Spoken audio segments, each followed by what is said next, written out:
레트로피 사용 시 알아두면 좋은 것을 한번 알아보려고 합니다.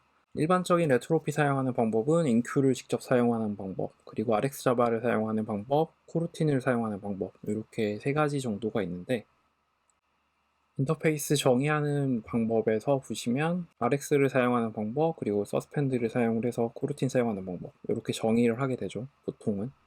일반적인 안드로이드에서는 뷰 모델을 사용을 할 거고요. 그리고 뷰 모델 스쿱을 사용을 합니다. 그리고 간혹 샘플에 보시면 이렇게 IO 디스패처가 이렇게 포함이 되어 있는 경우가 있습니다. 사실 이 방법은 제가 생각했을 때 잘못된 방법에 속해서 이 부분을 소개하려고 합니다. 뷰 모델 스쿱은 내부적으로 메인 스케줄러를 사용을 합니다. 그래서 당연하게도 이렇게 써야 된다라고 생각을 할 수 있습니다. 네트워크 로드하는데 문제가 없지 않냐? 네, 일반적으로는 이렇게 생각할 수 있는데 내부 코드를 한번 살펴보려고 합니다. 여기 레트로피2에 있는 코틀린 익스텐션 파일에 보면 콜백을 처리하는 방법이 이렇게 처리가 되어 있습니다. 서스펜드 하는 방법이 이렇게 코드가 정의가 되어 있습니다. 그리고 인큐를 해서 콜백을 받아옵니다. 저희가 인큐를 직접 사용할 때 보면 온 리스판스가 자동으로 메인 스케줄러로 동작을 합니다. 그러니까 안드로이드 화면을 그리는데 전혀 문제가 없는 형태로 데이터가 반환되는 걸 알 수 있는데 여기서도 그 형태 그대로 반환을 시켜줍니다.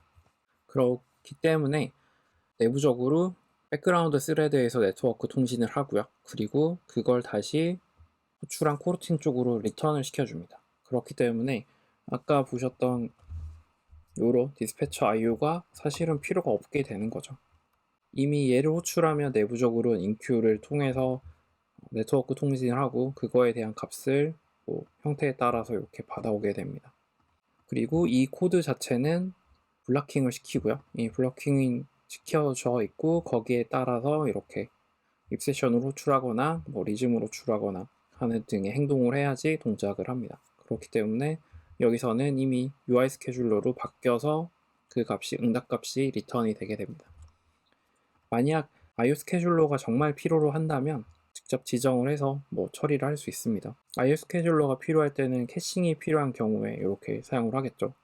그리고 Rx는 보시는 것처럼 뭐 별건 없습니다. 그냥 서브스크라이브 온으로 이 전체 스트림을 어떤 식으로 데이터를 가져가게 할 건지를 지정하게 되고요. 그리고 옵저버온을 통해서 뭐 메인 스레드로 변경을 하고 뭐 거기에 따라서 다음 줄 라인부터는 이 스케줄러에 따라서 동작을 하게 되죠.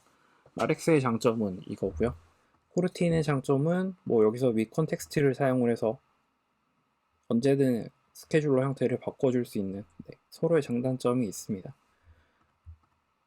그래서 결국 정리하면 코르틴을 사용하실 때는 디스패치 IO를 굳이 직접 이렇게 정의해 주실 필요가 없고요. Rx를 사용하실 때는 스케줄러 IO를 이렇게 꼭 집어 넣어 주셔야 됩니다. RX 어댑터의 경우에는 내부적으로 이렇게 다양한 코드들이 이렇게 종합되어 있는데 이 코드 안에는 뭐 옵저버 온을 지정하는 형태가 따로 존재하진 않습니다. 그렇기 때문에 직접 여기서 지정을 해서 사용을 하게 되고 그리고 옵저버 온도 역시 직접 사용을 해 주셔야 됩니다.